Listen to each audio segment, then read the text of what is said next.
So now it's my pleasure to introduce our panelists for today. So Swathi, because you joined last, I'm going to introduce you first. Again, can I just ask all the other panelists put themselves on mute until it's their turn to speak? That's just going to help reduce the echo throughout. Great. Okay, so Swathi, you joined last. I'll introduce you first. So Swathi is the CEO of Live Minds, SheJobs, and a startup enthusiast. Swathi is an expert in digital and engineering consultant. Driven by her vision of continually working for the growth of women and with a strong diversity and inclusion strategy, Swathi founded SheJobs to help organizations achieve the gender neutrality ratio. Swathi specializes in team management, business development, operations, and sales. Welcome, Swathi. Thank you for being here. Okay, great. Next, it's my pleasure to introduce Sonu Ratra. She's the president and co-founder of Akaria and Women Back to Work.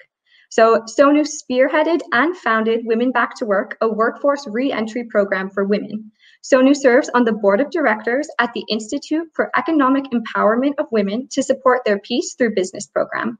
She also serves on the foundation board at the Silicon Valley Leadership Group. A past winner of the Enterprising Woman of the Year Award, Sonu has received several accolades, including the Women of Influence Award and Northwood's Outstanding Business Leader Award. Sonu, thank you for being here. We're really looking forward to hearing from you. Our final panelist today is Preet Sohi, who is the founder and CEO of Employ Her. So Preet is an astute executive who desires to work with people and organizations to assist them in developing a culture that achieves new breakthrough results. She communicates purpose and strategic vision simply and tirelessly everywhere.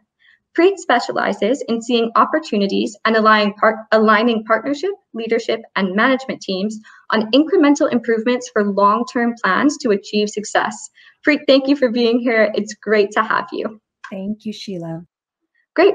So finally, I'm very happy to introduce our moderator today, Melissa St. Clair, who's the Vice President of TIAA's Inclusion Team. So at TIAA, Melissa has end-to-end responsibility for the strategic planning, delivery, execution, and measurement of the enterprise-wide D&I programming, BRG management, client engagement initiatives, and more. Prior to her role on the inclusion team, Melissa managed TIAA's contingent worker program. She also serves as the Chief of Staff to TIAA's Chief Inclusion and Diversity Officer. Melissa, thank you so much for being here. I know we're going to have a great conversation. Okay, at CEIPAL, thank you all to our attendees for being here. Melissa, thank you for moderating. I'm going to pass it off to you to start the conversation. Wonderful. Thank you, Sheila. I am so excited to be joined by such an accomplished group of entrepreneurs today who are really shaking things up in the talent world by ensuring females are given the same high-level opportunities in tech, finance, and other innovative and exciting roles. My panelists and I have three objectives to discuss today. We're going to define the problem, we're going to create the solution, and we're going to see how we can measure success. And we're going to do this off of the varying perspectives of the entire talent ecosystem. So let's first start off with the problem that the US is facing right now, which is the mass exodus of women leaving the workforce. Nearly 5.4 million women have left the workforce over the past year. I remember when I saw in December that 140,000 women left the workforce, and oh my goodness, like that's massive. What's going on? And I am literally shocked and dismayed to see that number is now 5.4 million women have left their jobs. And it's primarily because of COVID, and people are having to make really tough decisions. You know, how do we solve for these challenges? What are we going to do? What is the world going to look like in the talent ecosystem workforce? President Biden has even deemed this a national emergency, rightfully so. So now I want to turn to our panelists to find out what the challenges they're facing from a workforce perspective with this situation, and additional issues we're going to see when women want to re-enter and are able to re-enter the workforce. So Sonia, I think we should start with you for this question, and then I would invite Preet and Swathi to answer it as well. Melissa, you're absolutely right. Just a couple of days ago, I was reading that President Joe Biden declared it national emergency. And I think the first the first thing is to recognize that we have a problem. Women have been talking about this for the last all of 2020, but I think nobody paid attention. And I think people are saying, well, this is not, we have to all do something about it.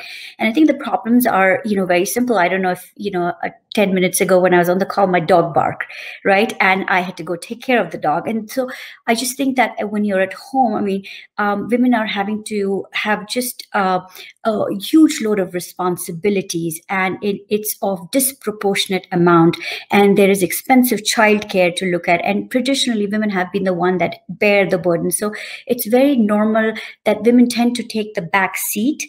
And they have done that in 2020. And we are seeing that impact today because women have left the workforce. And of course, it is retail and it's manufacturing and it's construction, but we're also seeing women leave technology, which anyways is an area, there's huge gaps that exist. So, I think the first step is to recognize we have a problem. And then the second step is for everybody to think, well, raise your hand and say, well, I could do something about this. And I think that's where change starts to happen and we start to think about solutions. Yeah. Thank you, Melissa. I couldn't hear most part of it, but I understood that you're talking about the problem and Sonu has answered. I'll just take one point because I know all other points are already covered by Sonu and you. I think when we recognize women leaving their jobs in pandemic, I think it has started long back when a woman is a mother of a special needs child, especially. So I am a mother of a child with autism, and it is happening since way long for those kind of women, right? And with the single women and many more, like who has a sabbatical to take care of the elders or anybody, even with the pregnancy. And pandemic is like one new thing which is added to that to create the hole in the resumes of women, right? So I think there is a major problem, and I think we all gathered up here to understand like what to do about it and brainstorm our ideas. Yeah, I'm so excited to hear the others' perspective on this.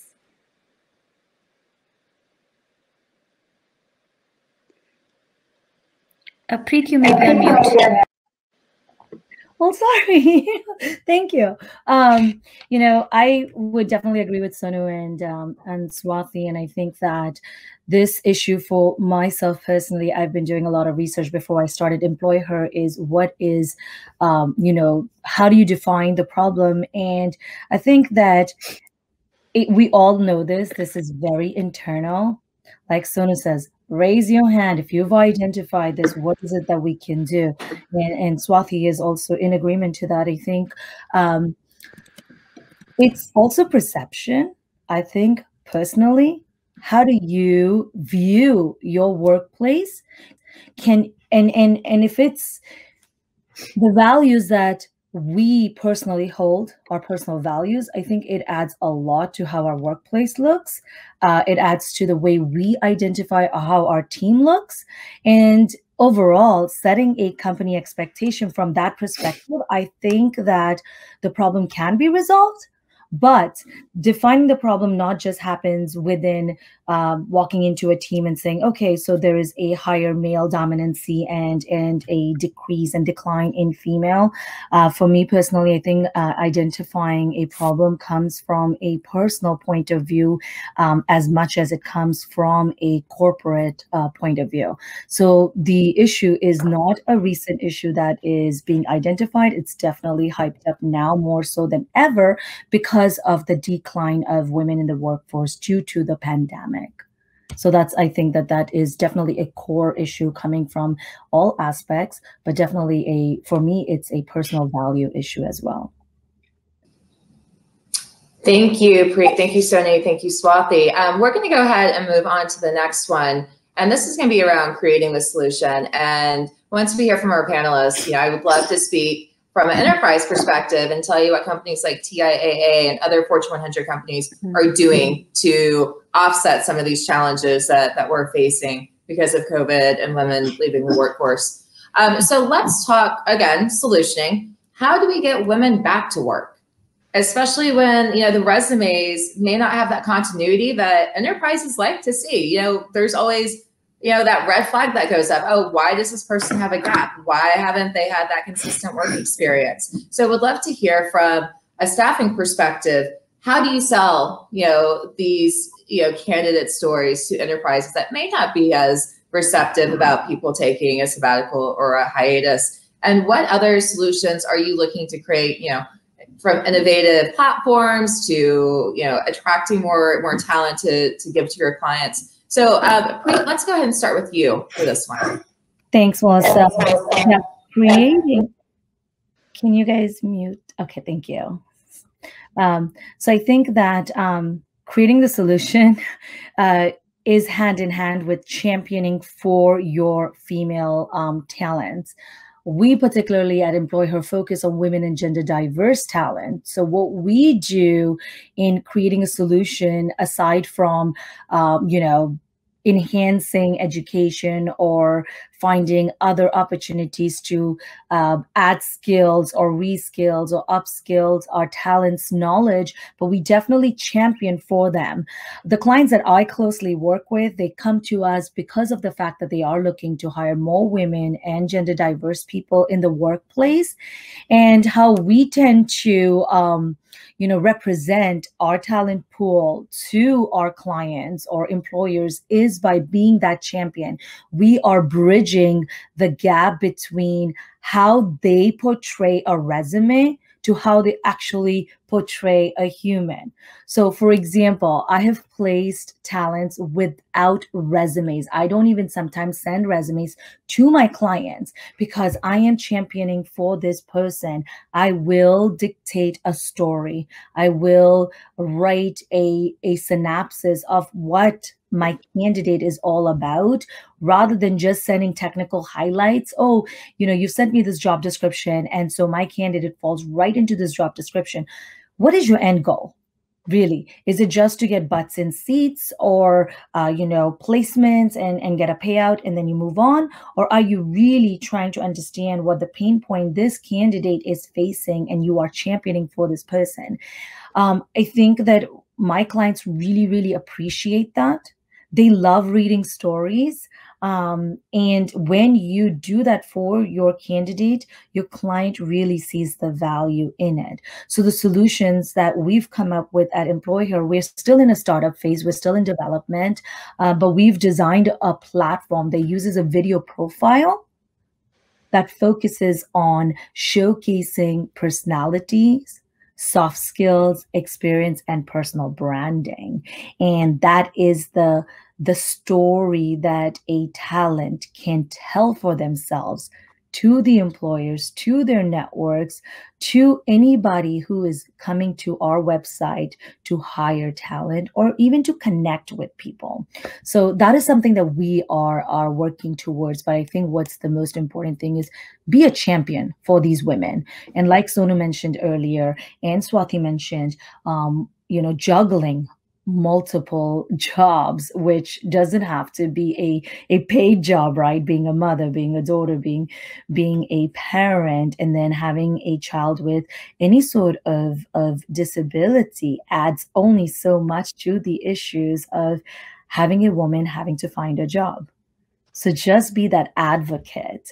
And I always look at it in a way that when I was in their shoes, how would have I wanted it? And my entire mission and vision for Employ Her, it has been around how and what I needed when I was in the workforce. So we are creating a mission, creating her pathway to success and building a community for women to thrive here at Employ Her. So I think that just identify those stories. Share those stories with your employers. If you can avoid resumes, educate, reskill, and up-brand your talent. Because at the end of the day, as much as your employer or the company that you're working for is your end customer, without a talent, you would not make revenue. And they are also your end customer. Take care of them. I think working on the reskilling program, I believe more into that. When you just look at this screen, I think we can get those soft skills and presentation skills from Employ Her, and then work with Sonu on getting them back to work, and then I work with like enormous women. Like for instance, if we post one job, we get overwhelming response of at least like 1,000 resumes. Just all of them, all of those women who has got that hole in, like they have the gap in the resume and they want to get back to the workforce. Sometimes it is so much stress, and like 2 days back, I was like literally thinking like, did I take like the biggest responsibility in this world? Like, how am I going to show work for all these women when they ping me personally in LinkedIn, Facebook and all that? I think it cannot be done with like one innovation or one style or everything. I think the women in this room have to partner up with each other and then complement each one's solution. And that's when we can show, because end of the day, it's not about like promoting ourselves or our brand, but we really have to do something for those women. I think only few of us are blessed to come into this screen and talk, but there are so many women who are there back, who has more skills than us, or who are just left behind just because they don't have any opportunity. So that's my main concern. I just want to put that out to you all. Yeah, I love what Swathi and Preeti said, and I love the comments here too. It's just amazing to read them while I'm listening to both of you. For me, I think it's all about action, and I think the problems begin with the resume, and the problem begins with the hiring manager's perception. So I think we need to change that, because that's the ultimate goal is to get these women hired. And so when I think there's a lot of staffing companies here, so when as a staffing company, when you present someone with a gap, I think maybe it's worthwhile writing a bit of a footnote on why did this person take a gap, and during the gap, what did they do, and how did they upscale, right? And even if they were volunteer, they're Lego robotics moms, they are project managers, they are multitasking. Have them add that on their resume, and then and then of course build. It takes a bit of time for women to someone who's been out. I mean, if I stayed at home for 3 weeks, when I had to go back, I would feel like, oh my gosh, I've lost touch with the real world. And these women have been out for a year to 2 to 5 to 19 years. So helping them with that confidence, and it doesn't take too long, really. These are very, very smart women. All of us are extremely smart, right? So it's just we've had the experience. And on the second hand is the hiring manager perception, and I think we need to bust those myths as well, as what is it to hire a returner, and what have they done? Look, Swathi said it, Preet said it. Look at the aptitude. Look at what they bring to the table holistically versus just that thickness. So the gap is really, we know it's in the resume. It's not in talent. And then for the hiring manager, perhaps. What was I going to say? Orientation. So do an orientation for hiring managers, and encourage the teams to compare apples to apples and not oranges to apples. Because if you compare someone who has a gap of 2 years with someone who has been working till yesterday, you are obviously gonna you're going to reject that resume. So I think these are all actionable items. Returnships or return to work program is a great solution. You create 16 weeks or 26 weeks returnship program where women are just provided that extra support, mentoring, technical buddy, coaching that helps them ease in and on ramp. And I think it's always about what are the actions we can take. Be her ally. You talked about being a champion. Let's be her ally. We just introduced at Women Back to Work a training, and it's called Be Her Ally training. And you know who that training is for? That training is for the spouses. It's for the partners, because that becoming her ally begins at home. If the woman has 100% responsibility, she's never going to be successful at work. So being her ally at work, being her ally at home, and just really thinking about what's the action we can take. I love it. I love hearing all these really great solutions. I want to follow up on a couple of things that Preet and Sonu said. So Sonu, you said, it's changing the hiring manager's perceptions. And, I want to speak to two things. One from the contingent, labor side of the house. So we, several years ago, put in place to make sure that we were receiving a diverse slate of candidates from all suppliers. In fact, it went on their scorecard. We, they had to report in arrears. We didn't care if John, Jacobs was a white veteran, with a disability. What we wanted to know is that out of the 50 candidates that you sent us in January, that X were female, X were male, X were Black, Hispanic, LGBT, and that you would be judged on your scorecard on how how much of an effort that you made to give us a diverse slate. Now, from a full-time hiring perspective, we put in place some initiatives this year to make sure that any hiring or any full-time role that we had, there's going to be a diverse slate that was presented at one time to the hiring manager. Our talent acquisition, the recruiters, had to make sure that there was at least one female and one person of color on that slate before that person can send over any of the resumes to the hiring manager. And on top of that, we have hiring panels. So if you don't have a female or a person of color on a hiring panel, you're not going to get a female or a person of color hired for that job. The statistics show that. So we have made an effort to make sure that, not only does that candidate interview with the hiring manager, but they have to do the hiring panels. And that just makes it more equal and give people a fair shot, especially when they may have had to take some time off work to care for an elderly parent or for a child. You're going to have more empathetic panelists that understand that situation if there's diversity on that hiring panel. And then Preet, just to circle back on, something that you said, that women are constantly juggling multiple jobs. We're juggling children, we're juggling parents, we're juggling children with disabilities. I wanted to add something that, I think my company does a very good, and that is understanding the need to create work-life balance for parents facing unimaginable situations and challenges these days. Working Mother, it's a think tank for corporations trying to ensure equity, in the workforce, and that working mothers are getting taken care of. And TIA has been awarded for the past 9 years. We are very focused on making sure that we attract strong female talent and that they have the work-life balance to handle their personal lives as well. And what we did last year is we've always had a backup childcare reimbursement of 20 days. And this is if, she cancels on you and she's sick, or your child's got the flu and can't go into daycare or school, we pay for someone to come to your house or reimburse you for the nanny.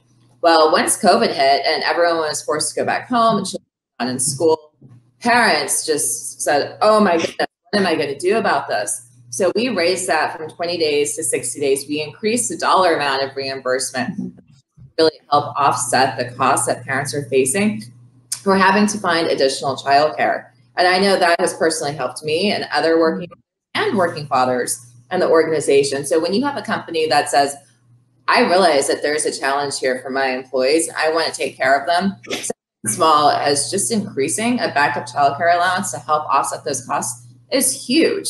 Offering tutoring, when children are sitting there virtual learning every day, it's not as easy as being in school. You don't have the same access to resources. Sometimes you need a tutor coming in. We do special education programs. So for our associates that have children that have special needs, we offer free resources for that. And then many other benefits like flexible work. Now that we're all working from home, 9 to 5 isn't the norm. If you want to do 6 to 3, that's fine too. If you want to work late at night, it's just getting the job done. However, it is best, suited for your life while working at home. And we've also made a faux pas for parents to say, I'm so sorry that my daughter just came in and photo my Zoom, or I'm sorry that my dog is barking.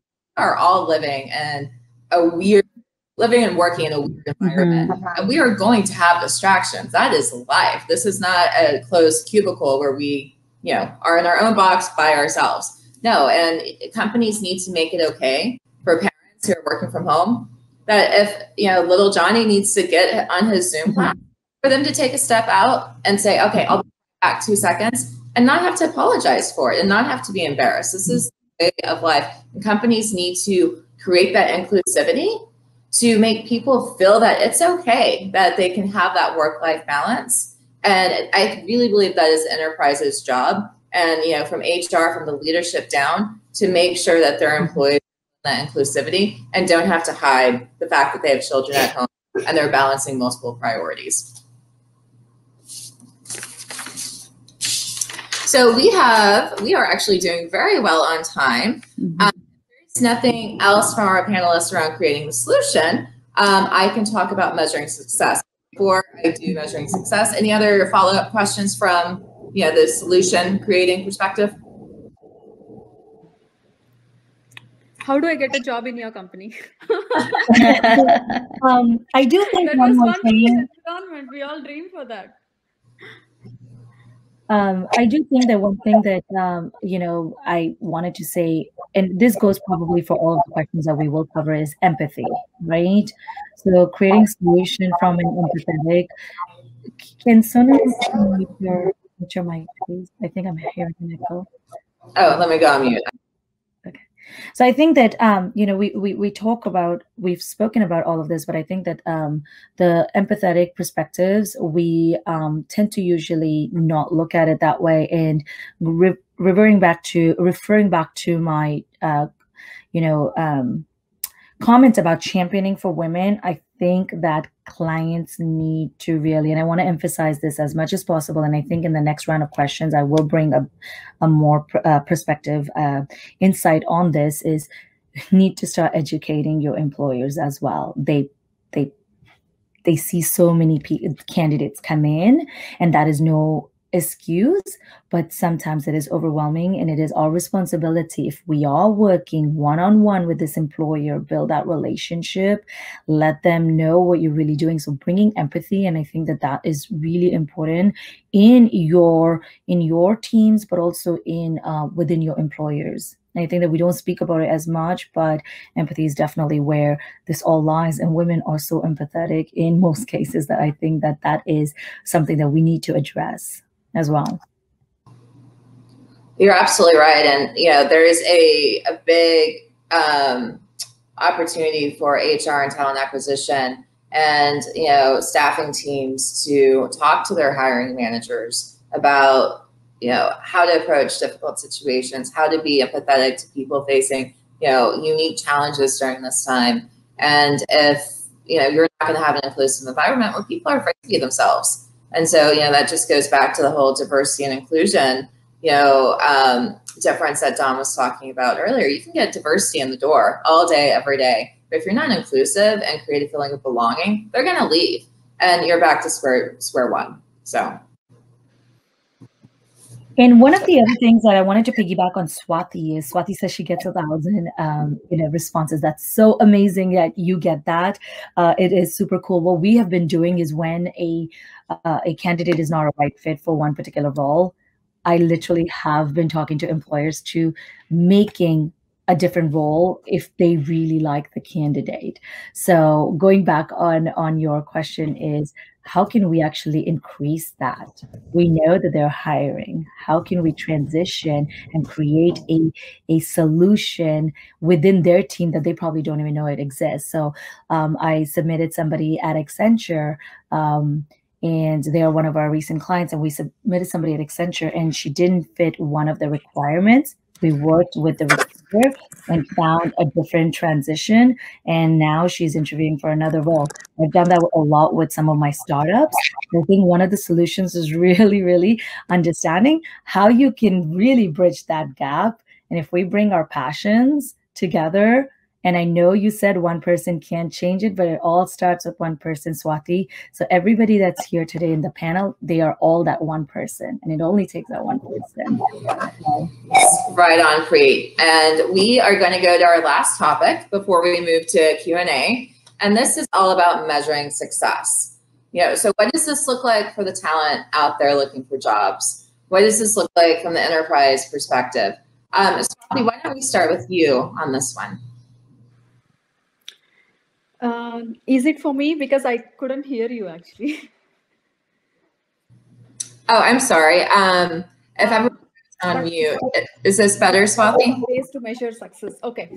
Okay. Yeah. Measuring success. Yeah, I got that. See, basically, I want to measure in some numbers because I believe in numbers, but I think I have like few pointers which I think has to be measured right, like first instance, let's not look only at the diversity or hiring diversity by gender as such, but I think we also should concentrate on the inclusion metrics, right? I think there has to be some organizations outside of our skill set or anything should, do kind of internal anonymous auditing on finding about the inclusive percentages, like, or like how people are feeling about the exact inclusion what the organizations are quoting. And I think there has to be some percentage created at the internship levels, even for the career freshers to the returnship programs. I think everything has to be measured deliberately, not just for sake of giving a job. No, that's not what women wanted, right? Like they wanted to be like part of the team and they have to grow. So we need to like clearly measure like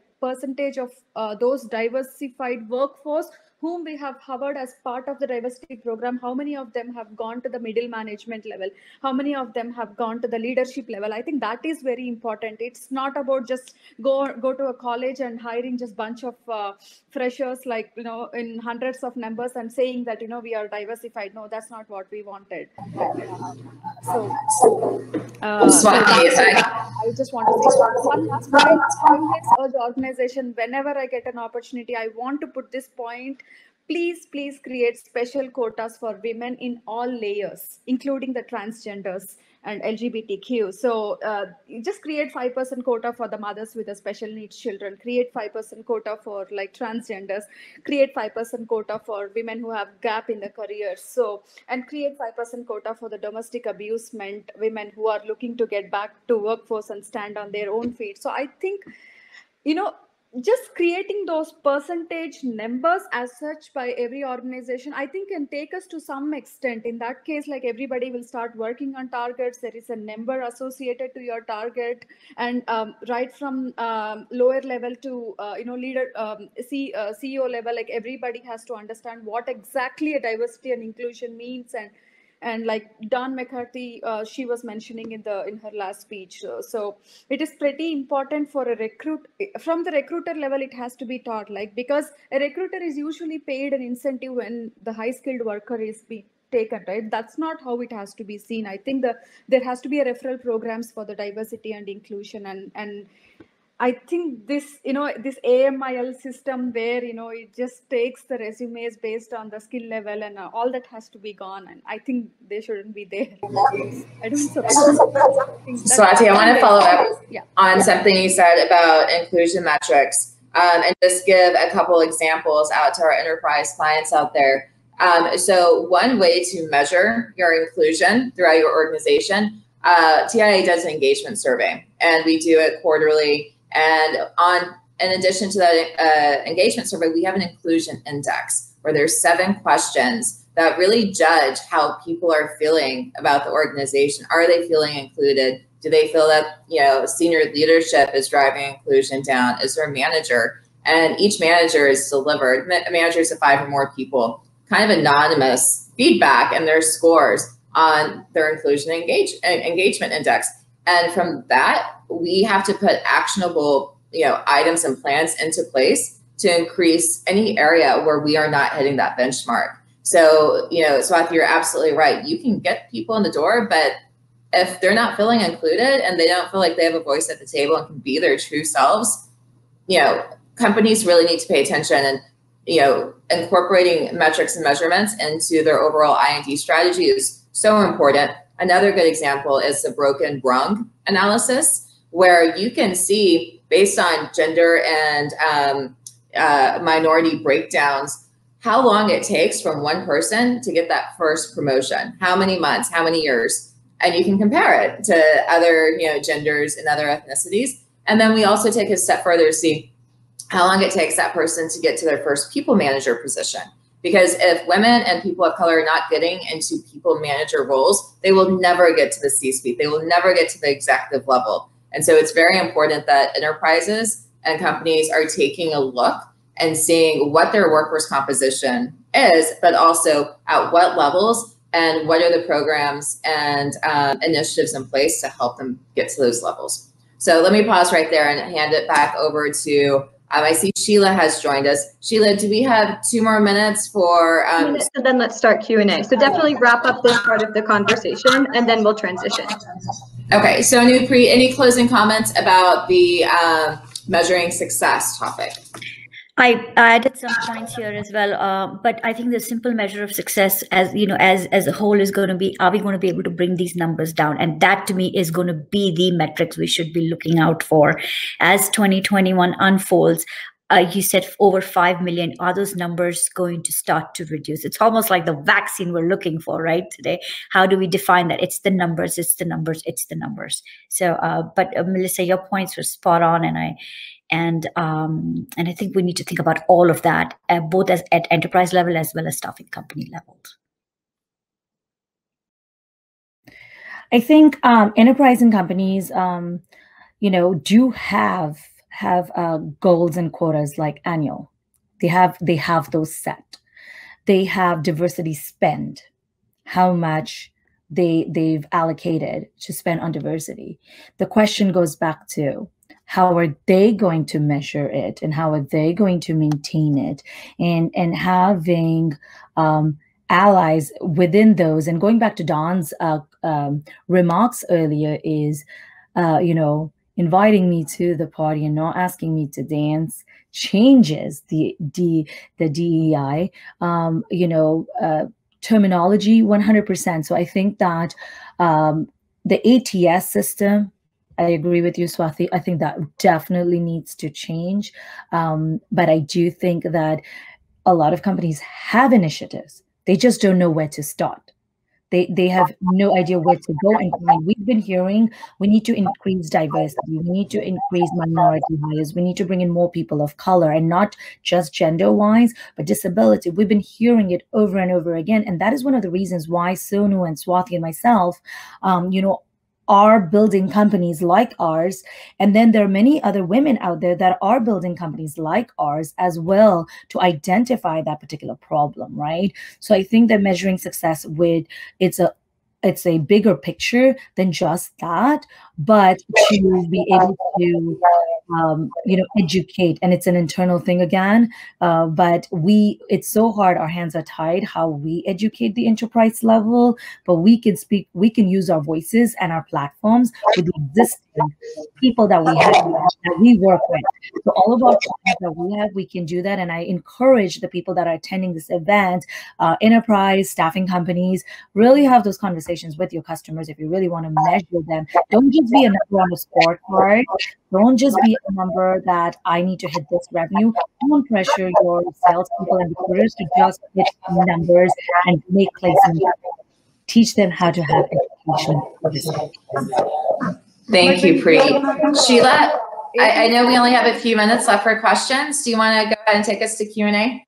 Yes. Okay. To all of our panelists, thank you so much. This was just an amazing conversation. Really inspiring to hear as a young woman in the workforce. So thank you. We are going to end at 10:30 sharp. So that leaves us 1 minute per question. And I do have 3 questions here. So we're right on track. The first, Melissa, it's very short and it's for you, but what are the engagement rates that you get on that survey you were talking about earlier? So how does your company respond? Well, we do hit the benchmark. Usually we set our benchmark between 70 to 80, depending on the category. But I would say 95% of our areas are hitting those benchmarks. And we've actually seen an increase on how people, especially women of color, have felt from a belonging and an inclusion perspective since the launch of our Be the Change program, which was to fight against the social and racial injustice that we really saw come to light over last summer. So the great thing about having measurements like this is you can see how your programs are really impacting the workforce and the sentiment. Yeah, great. Okay, great. So my next question, it's for all of the panelists, but maybe I'll pitch it and whoever wants to answer. Let's keep it to one answer so we keep to time. But someone asked, is there a good solution for a woman who's in her second stage of life? So say she's in her 40s and she's pit against younger women who are up and coming in their career. What are some options for women like that? So they've had their children, they're trying to re-enter the workforce. Maybe Sonu, can you speak to this? Because I know Women Back to Work really specializes in this. So. Yes, absolutely. And I'll keep it short. Returnships or return to work programs are a great way to really, try going back to work. And the country has over 100 return to work programs, and across the country, given that we are virtual, a lot of companies are very open to where you may be based. So it really opens doors. And then when you're a part of the return to work programs, I would, make sure you're prepared completely to, do those interviews, because at the end of the day, hiring managers need to hire people that are going to be able to deliver on the projects, right? And you want to be able to do that. So return to work clearly is a very good way to. Also, don't shy away from applying to contract jobs. I saw over here that a lot of staffing companies are actually considering them. So contract contingent jobs are a great way to, and then also apply to full-time jobs. No, don't hold yourself back. Great. Okay. Panelists, attendees, that's all we have time for today. I'm sorry if we didn't get to your questions. Melissa, Preet, Swathi, and Sonu, thank you so much. Again, just a great panel, really inspiring as a young woman in the workforce. This session will be recorded. We will send it out to all of attendees. So thank you so much. Check out our agenda tab, and we'll see you soon. Thanks, everyone. Thank you. Thank you. Bye. Bye.